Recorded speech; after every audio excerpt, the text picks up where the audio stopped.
Bakit may mga taong pumapasok sa isang relasyon pero hindi naman kayang mapanindigan? Oh.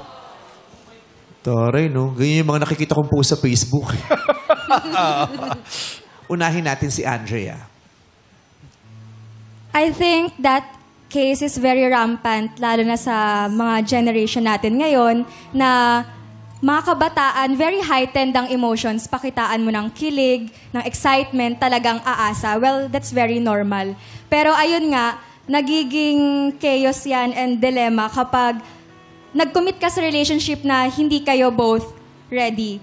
Talagang pag ni-rush nyo, rush din, mabilis din matapos. Kaya Christoph, baka kung gusto mo sa akin, we'll take it slow. Pero sigurado, if ever lang ha, baka naman. Take it slow. So slow. This time we'll Take it slow. Take it slow. Cakes.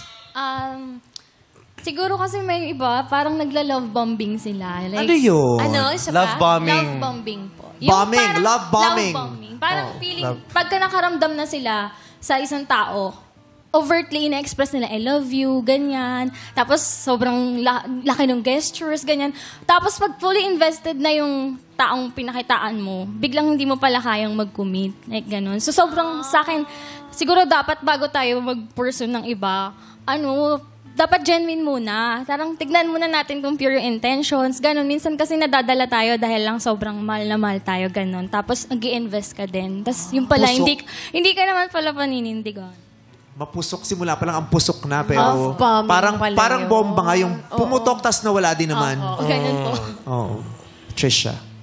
Para sa akin po, I think people do this kasi they're not healed from their past relationships or past experiences. Kaya they want to rectify it para po ma-heal po sila. Pero they're doing it with the wrong reasons. They're using someone else to heal, which I think isn't fair for the both of you.